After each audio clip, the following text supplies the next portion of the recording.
ያለኝ እናቴ ትሙት የሚያኮራኝ ማለት ነው። ይኸውልህ ከጉድ የሚያወጣኝ ንጉስ ነው ያለኝ እግር ኳስ። አመሰግናለሁ፣ እናመሰግናለን። ገብቷላ በሙሉ ልብ ይህንን ተጫዋች ከጎኑ ስላለን እናመሰግናለን። ሜሲ ሜሲ ገብተህ ትተኛለህ ወያላ ገብተህ ትተኛለህ። ሜሲ ዓለም ዋንጫ ቢበላ ቅር ይልሃል ወይ ብትለኝ ማን ነው ዛሬ ከእንግሊዝ ጋር እሱ ብቻ ሳይሆን ቡድኑ በአጠቃላይ ያሳየውን ፐርፎርማንስ አይቼ ሁለት ሲያንሰው ነው የምልህ። ገባህ? ይሄ 39 ዓመቱ እኮ ነው። ለምን የማል ገና 19 ዓመቱ ከዚህ በኋላ መብላት እድል አለው ነው የምልህ። ገባህ? ኤምባፔ ኦልሬዲ በልቷል። ይሄ ሰውዬ ግን ማን ነው እስካሁን ድረስ 6 ዓለም ዋንጫ ኖሮ ይሄንን ቢበላ ራሱ ሁለት ብቻ ይዞ ማለቁ ነው የሚያሳዝነኝ ነው የምልህ። ምን አይነት ተጫዋች ነው በእናትህ? ምን አይነት ተጫዋች ነው? ገባህ አይደል? እኔ ይኸውልህ ስማ፣ ጆርዳንን አሸነፍክ፣ አልጄሪያን አሸነፍክ፣ ኦስትሪያን አሸነፍክ፣ ግብፅን አሸነፍክ፣ ኬፕ ቨርዴን አሸነፍክ፣ ማንንም እንኳን አላሸነፍክም፣ ለአንተ ተመቻችቶልሃል ምናምን ተባለ። እንግሊዝ ላይ ካምባክ እየተመራ ካምባክ ገባለ። እዚህ ጋር እኮ ገባ የሚገጥመው ቡድን አይደለም ዳኛ ምናምን ነገር እንኳን ማለታችን የሆነ እንግሊዝ ቶርናመንቱ ሲጀመር እንግሊዝ ታሸንፋለች ብዬ ነው የጀመርኩት። ገባል። እንደዛም ሆኖ እየመራውኝ 1-0 ኮንፊደንት ሆኜ ማለት ተቀየረብኝ ነው የምልህ። ገባል። ኤንዞ ፈርናንዴስ ክሬዲት ይገባል። ብዙ ጊዜ የሞከርከው ነገር አሳካው። ላውታሮ ማርቲኔዝ ትችላለህ አንተ ክሊኒካል ተጫዋች ግን በቃ ይሄ የሜሲ ቡድን ነው እና ሜሲ ደግሞ ማን ነው ዳኛ ተቃራኒ ቢሆን እየበደለው ቢሆንም ራሱ ያሸንፋል ነው ምን ውጊያ ብትል እንደዚህ ጨዋታ ታክቲካል ብትል ምን ብትል ማን ስፔንን አሸንፎ ይሄ ሰውዬ ሁለት ያንሰዋል። ዛሬ ያየውን አይተማ ሁለት ያንሰዋል ነው ምን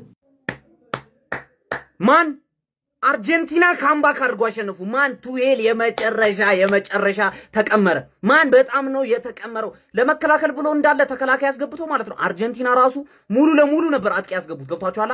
ሜሲ ብቻውን ማጂክ ሰራባቸው። ብቻውን ሁለተኛውን ጎል አይታችኋል? ማን ሁለተኛውን ጎል አይታችኋል? ምን አይነት ክሮስ ነው ያደረገለት በቀኝ እግሩ ማለት ነው። እግዚአብሔርን ማለት ነው። ምን ያውን ነገር አፕሪሺየት ማድረግ አለብን። ምን አይነት አሲስት ነው።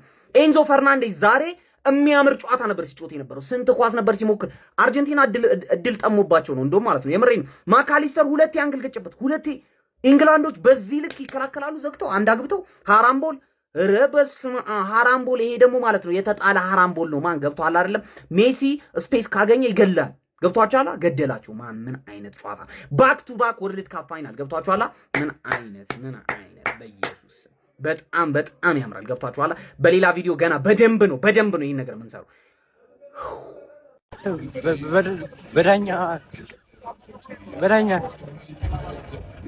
በዳኛ መሰለኝ ዳኛው ለምን ገባ? ዳኛው እኔ ወላሂ ነው የምላችሁ ለዚህ ቡድን አጨብጭቡለት ብቻ ለሜሲና ለዚህ ቡድን አድናቆት ብቻ ሰጡት። በቃ ምንም ነገር ልታደርግ አትችልም። በቃ እመን አለ በጣም ነው የሚችለው ይሄ ቡድን። በቃ ይኸው ማን እንደው ቀኑን ሙሉ ይሄንን ቪዲዮ ሙሉ እንዲያጨበጨብኩለት ለዚህ ተጫዋችና ለአርጀንቲና ቦታ በጣም ነው ደስ የሚለኝ። በጣም ማለት ነው። በቃ ምን አይነት ተጋዳይነት ነው። ምን አይነት የአገር ፍቅር ነው። ምን አይነት ብቃት ነው የምታሳዩት።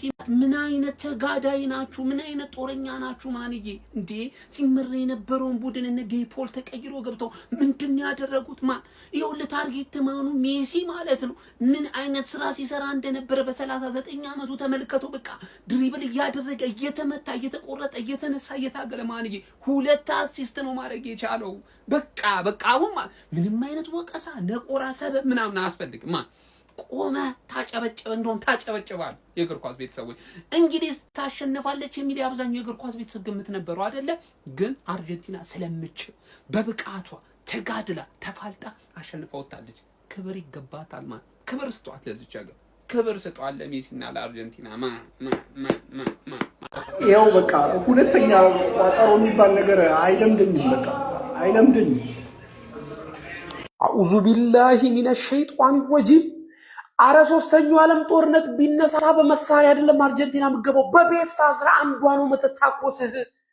በቃ አትቋጥር፣ ፍታ፣ ጎትህ የለም አይደለ? በቃ በመቋጠር አይደለም እዚህ ጋር የለም እያለ ደግፈዋል። አሁን የለም በቃ ተዝናና። መደገፍ ባችል እንኳን ያለ ፓስፖርት ባልታደሰ ፓስፖርት አገር ለአገር ተሽከርክረ አገር ሁሉ ወደቀች። በቃ ፍታና ኳስ ተመልከት በእናት ቢያንስ የፍጻሜውን ኳስ እንኳን እስቲ ሳትጨነቅ ዘና ብለህ ይው። ሊዮኔል ሜሲ ምንድነው? ምን አይነት ምትሃተኛ ነህ? ጎትህ ሆነ አልሆነ ወጥተህ መስክር ብራዘር። እኛ የግብጽ ችግር ነው ምናምን ብለን ነበረ። ከ80 በኋላ ምን አይነት ሴጣን ያለበት እኮ አርጀንቲና ይሄው እንግሊዝን አጥባ አሰጣችሁ። ያን ሁሉ ኳክብት የግብጽ ችግር የአፍሪካውያን ችግር ነበር ይመስለን። ይሄው የሱፐርስታርን ስብስብ አወደመችው 1-0 ከመመራት። ምንድነህ ሜሲ ልትገለን ነው? ሰላም ነጃ በርሶ መጋረጃ ያአላሁ አምጣልኝ ፈረጃ አለ። እንግሊዝንም አስጠልቋል። እንዴ አስማታለኝ እንዴ ሰው አይደለሁም እንዴ ምንድነኝ እኔ ፓወር አለኝ እንዴ? አሁን ቢለኝ ሸይጣን ረጅም እንዴ እንደዚህ አለ እንዴ ታምራለኝ እንዴ ምንድነው እንዴ የሊዮኔል ሜሲዋ አርጀንቲና ተአምሯን በድጋሚ እንግሊዝ ላይ በማሳየት 2-1 በማሸነፍ ካምባክ ሰርታ ወደ ፍጻሜ ማለፏን ማረጋገጥ ትችላለች። ይሄ ናሽናል ቲም ይለያል ነው የምላችሁ። ሜንታሊ አውሬ ናቸው። በቃ አውሬ በየትኛው ሰዓት ሊነሱባችሁ እንደምትችሉ አታውቁም። በቃ ከኬፕ ቨርዲ ጨዋታ ጀምሮ ማለት ነው እስካሁን በጥሎ ማለፉ ያሳዩን ነገር በጣም ለማመን የሚቸግር ነው። በየትኛው ሞመንት ሊያገግም የሚችል አይነት ናሽናል ቲም ነው ማለት ነው። ግብጽ ላይ ያንን አሳይተውናል፣ ስዊዘርላንድ ላይ ያንን አሳይተውናል፣ ዛሬ ደግሞ እንግሊዝ ላይ ማለት ነው። ምን አይነት ፊዚካሊ ማለት ነው በጣም በቃ ኢንቴንሲቲ የነበረው ጌም ነበር የተመለከትነው። የሚገርም ፉክክር ነበር የተመለከትነው። በመጨረሻም አርጀንቲና በሊዮኔል ሜሲ 2 አሲስቶች ታግዛ እንግዲህ 2-1 እንግሊዝን ካምባክ መስራት ማሸነፍ ችላለች። እንግሊዞች 55ኛው ደቂቃ ላይ በአንቶኒ ጎርደን አማካይነት ጥሩ ክሮስ ከሞርጋን ሮጀርስ መጥቶለት አስቆጥሮ 1-0 ቀዳሚ መሆን ችለው ነበረ። ከዛ በኋላ ግን አርጀንቲኖች ሙሉ በሙሉ ተጭነው ነበረ ሲያጠቁ የነበረው። እንግሊዞች ደግሞ በተቃራኒው አፈግፍገው ነበር ሲጫወቱ የነበረው። ከዛ በፊት የነበረው ጨዋታ ክፍለ ጊዜ ተመጣጣኝ የሚባል ነበረ። ከዛ በኋላ ግን አርጀንቲኖች በጣም ዶሚኔት አድርጎት ነበረ ጨዋታውን፣ ያው ጎል ስለሚያስፈልጋቸው ማለት ነው። ሊዮኔል ስካሎኒ ያሉትን ቅያሪዎች በጠቅላላ ጥይቱን እያባከነ ሲጠቀም ነበረ ማለት ያ ደግሞ ተሳክቶለት ነበረ። 85ኛው ደቂቃ ላይ ኢንዞ ፈርናንዴዝ በጣም አስደናቂ ጎል ከቦክስ ውጪ አስቆጥሮ አርጀንቲናን አቻ አረጋቸው። ከዛ በድጋሚ እንግዲህ 92ኛው ደቂቃ ላይ ላውታሮ ማርቲኔዝ ተቀይሮ ገብቶ በግንባሩ ጎል በማስቆጠር አርጀንቲና ካምባካን አጠናቃ 2-1 እንግሊዝን ማሸነፍ ችላለች። ሪስኩን ሊዮኔል ስካሎኒ የወሰደበት መንገድ ማለት ነው ይህንን ጨዋታ ለማሸነፉ ትልቁን ክሬዲት መውሰድ አለበት ብዬ አስባለሁ። በቃ ሙሉ በሙሉ እያንዳንዱ ያሉትን የማጥቃት አማራጮች ነበር በጨዋታው ላይ ሲጠቀም የነበረው ማለት ነው። በተቃራኒ ቶማስ ቱዌል መከላከሉ ነበር ሲያጠናክር የነበረው በአንድ ጎል አድቫንቴጅ ብቻ ይዞ ማለት ነው። አርጀንቲና ግን ሜንታሊ ምን አይነት አውሬ ናሽናል ቲም እንደሆነች ዛሬ በድጋሚ ያስመስክራለች። ፍጻሜ አርጀንቲና ከስፔን የሚፋጠጥ ይሆናል ማለት ነው። እኔ ለማየት ጓጉቻለሁ። እንግሊዝ ደግሞ ለደረጃ ከፍራንስ ጋር የምትጫወት ይሆናል ማለት ነው። ስለ ጨዋታ የምትላላችሁ ሀሳባችሁን አጋርኝ። የፕላስ ምልክት መጫን። እግር ኳስ አባቷ ማን እንደሆነ አንተ አትነግራትም። እግር ኳስ የምትከፍለውን እሷ ራሷ ታውቃለች። እግር ኳስ የሰራላትን ነው አውጥታ የምትከፍለው። 2 አሲስት ንጉሱ። በስመ አብ አንተ ማን አንተ እንግሊዝ ሆነ እንዴ? አንድ አግብተህ ይዘህ ምናምን ስዊዘርላንድ መሰለ እንዴ? ይሄ ልምድ በቃ የፋይናል እንዲ የቶርናመንት ልምድ ይሄ ነው። አይታል። በስመ አብ ሜሲ በስመ አብ ድራማ ግብጽ ላይ ነው ትላለህ። ከዛ ኮትዲቫር መሰለ እንዴ ምናምን ልዩነት የለውም። ኳስ የምትጮህ ከሆነ እንዲህ ይደርስብሃል። በስመ አብ ሜሲ እግር ኳስ የሰራላትን ትከፍላለች፣ ታውቃለች። አንተ አትነግራትም። ቫሞስ ቱ ዘ ፋይናል። እኔ ከኔ ነው መሰለኝ እግዚአብሔርን ያው ዛሬ ማርጌ በቃ ኢንግላንድ ነበር የኔ ቲም፣ ግን ዛሬም ተሸነፍንና እኔ ነካውት ሁላ ነው መሰለኝ አልሆነ ያለኝና በቃኝ ከዚህ በኋላ ያለም ዋንጫ በቃኝ እስከ መጨረሻው በቃኝ አይደል በቃኝ። ምን አይነት 29 ዓመቱ አይደለም። በቃ ምን አለበት በቃ ሜሲ የሚባል ጫዋች ያለበት ቲም ማለት ነው ምንም ነገር ከማድረግ ወደ ኋላ እንደማይሉ ግልጽ ነው። እግዚአብሔርን በመድሃን ቢበሉትም ዲዘርቭድ ነው ዓለም ዋንጫውን እንዴ ሜሲ። በቃ ኳንተ ቱዌል ራሱ ለዚህ ውጤት ተጠያቂ ራሱ ቱዌል እና ይዜን ማስገባት ይችል ነበር። ቤት ጫለ ፕረስ ከመድረግ ፕረስ ማድረግ ይቀልህ ነበር። በጣም አድቫንቴጅ ነበረው። ማይም የሆነ ሰውዬ እነ ዋትኪንስ እነ ምናምን እንዳለ አሉት እኮ አታኪንግ ኢቭን እና ማዱኪ እንኳን ሮጀርስ ወደ ኋላ አድርጎት ማለት ነው እነ ማዱኪ ለማስገባት እንኳን አልሞከረም። ይሄ ምድድብና ስራን የሰራው የራስ ሰዓት ነው እሰይ እንኳን የሆነ ሜሲ ግን በጣም ነው የሚችለው። መድኃኒዓለምን አንተ ቡድን እንዴት ነው የሚነሳሳው? ፕረሳቸው እንዴት ነው የሚያስጠላው? አንተ እንደ ኢንግላንድ እንደዚህ በዚህ ነው አንድ ካገባሽዋል እንዳለ ሙጭት ፕረስ ተደረገች። እንደሚገባባቸው ደግሞ ግልጽ ነው። ኢንዞ ዛጋ ቀረቀረላቸው። ምን አይነት ጎል ያገባው? ከዛ በኋላ ማካሊስተሩላ አንገ እንደዛ ሲገጭበት ያስታውቅ ነበረ። በቃ እንደዚህ አይነት ነገር ነው የሚፈጠር። አደረጉት። አይበሉትም ነው የምትለኝ? አረ እንዴት ነው የማይበሉት? ሊደግሙት አይን እያየ በመድኃኒዓለም። አረ ሜሲኔ ሾርት እኮ ነው የረበሸን እኮ። እንዴት ነው የሚችለው? ቆይ ግን በቃ ሮጠው ለሱ ነው ኳሱን። እንግሊዝ 12 እሰይ። የምትቋጥሩበትን አለማወቃችሁ የምትቋጥ አርጀንቲና እየተመራች ነው ገና ለገና ትሸነፋለች ብላችሁ የምትቋጥሩበትን አለማወቃችሁ። በቃ ሌላ እኔ ምንም ማለት እኛ እኮ ከ80 በኋላ ካምባክ ማለት ነው የአባታችን የኔ አባት ሳቅ የአባታችን የለመድነው ሆኗል። የለመድነው ገባችሁ አይደል? ይሄ አርጀንቲና እየተመራች የሚባል ነገር የለም። ካምባክ አለ።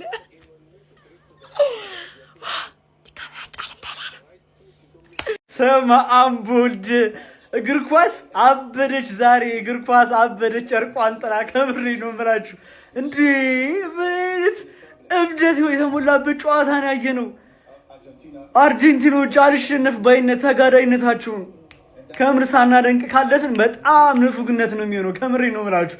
እንግሊዝም ይሄ ዋንጫ ከርሷ መች እንደሚለቃት እኔ እንጃ። ከምር በዓለም ዋንጫ ግማሽ ፍጻሜ አርጀንቲና ከእንግሊዝ ያገናኘው ጨዋታ በአርጀንቲና 2-1 አሸናፊነት መጠናቀቅ ይችላል ማለት ነው። እስከ 80 ደቂቃ ድረስ እንግሊዞች አርጀንቲና 1-0 ሲመሩ ቆይተው አርጀንቲኖች በመጨረሻ ደቂቃ ባገባቸው 2 ጎሎች እንግሊዝን አሸንፈው ወደ ፍጻሜ ማለፍ ይችላል ማለት ነው። ባክ ቱ ባክ ማለት ነው። 22 ዓለም ዋንጫ የበሉበት ነበረ። በአሁኑ ደግሞ ድጋሚ ፍጻሜ መቀላቀል ይችላል ማለት ነው። አርጀንቲኖች ሜሲን እያዩ ያሉት አርጀንቲና ደጋፊዎች እንኳን ደስ አላችሁ። ከምሬ ነው የምላችሁ። የእንግሊዝ ደጋፊዎች ደግሞ በጣም አሳዛኝ ተሸናፊዎች ናቸው። ኮንትሮል ያደረጉትን ጌም በመጨረሻ እስከ መጨረሻ ድረስ ማስቀጠል አልቻሉ። 2-1 በአርጀንቲና መሸነፍ ችሏል ማለት ነው። በጣም አሳዛኝ ተሸናፊ እንግሊዝ። ከምር አርጀንቲናዎች እንደማላሸነፍ ባይነት ተጋዳይነታቸውን ደግሞ በዚህ አጋጣሚ ሳናደንቅ ካለፍን ከምር በጣም ንፉግነት ነው የሚሆነው። የአርጀንቲና ደጋፊዎች ካላችሁ እንኳን ደስ አላችሁ። እንግሊዝ እንግዲህ በጣም አሳዛኝ ተሸናፊ መሆን ይችላል። ስፔን ከአርጀንቲና የፍጻሜ ተፋላሚ መሆናቸውን አረጋግጠዋል። ማን ዋንጫውን ይበሏል? እስቲ ኮሜንት ሴክሽን ላይ አስቀምጡልኝ። ይመሻችሁ። ሁላችንም አሁን ለሜሲ እንደዚህ በሆን እናደርጋለን። እንደዚህ ሁልሽም ታያለሽ። በኢየሱስ ስም፣ ኧረ በኢየሱስ ስም፣ ኧረ እኛ ግን ምንኛ እድለኛ ነን። አቤት እንዴት ነው የታደለው። ኧረ በክርስቶስ ሀራምቦል ሊያሳዩን ሞከሩ። ሀራምቦል አይሆንም አለ። ከምንም ተነስቶ ሁለቱንም አሲስት አድርጎ አሸንፈን ወጣን። አቤት በኢየሱስ ስም፣ አቤት በኢየሱስ ስም። የቀረው ይቀር። ገና ማች ፕሪዲክሽን ላይ ምን ብያቸዋል? የምናሸንፍበት አንድና አንድ ምክንያት አለ። እሱም ሜሲ ስላለን አለቀ። ሜሲ ስላለ ብቻ አርጀንቲና ፋይናል ትደርሳለች አለ። እሺ ሁለተኛው ሪዝን ደግሞ ምንድነው ካላችሁ ኢንግላንድ አዴር ቢገስት ሞመንት ፋምብል ያደርጋሉ አሉ። እሱም አፕን አደረገ። ሶስተኛው ደግሞ የአርጀንቲና ተጫዋቾች ሜሲን በወርልድ ካፕ ነው የምንሸኘው ብለው ይሞቱለታል፣ ደም ይሰጣሉ አሉ። በተነካ ቁጥር እየሄዱ እንዴት ሲሆኑ እንደነበር አይታችኋል። አቤት ወኔ፣ አቤት ጨዋታ። ኤንዞ ፈርናንዴዝ ባለውለታዬ ነህ። አቤት ያ ጎል ባይገባ ደበደብናቸው። አራምቦል ሊጮቱ ሞከሩ። በ99 ሴንተር ባክ ገብቶ ልክን ያስገባልኝ። አቤት ሜሲ ትችላለህ፣ እናቴ ትሙት። 2 አሲስት አረገ። ማን ኦፍ ዘ ማች ፐርፎርማንስ። የሚገርም ጨዋታ ነበር ሲያሳየን የነበረው። ማቹ ላይ እንደሱ የሚገርም የነበር የለም። እንደውም ብዙ ኳስ ተስቶበታል፣ በጣም ተስቶበታል። የእግር ኳሱ ንጉስ ሊዮኔል ሜሲ ለፍጻሜ ደርሷል። ለሁለተኛ ጊዜ በተከታታይ ደጎት ሜሲ። ቶማስ ቱሄል ይችላል።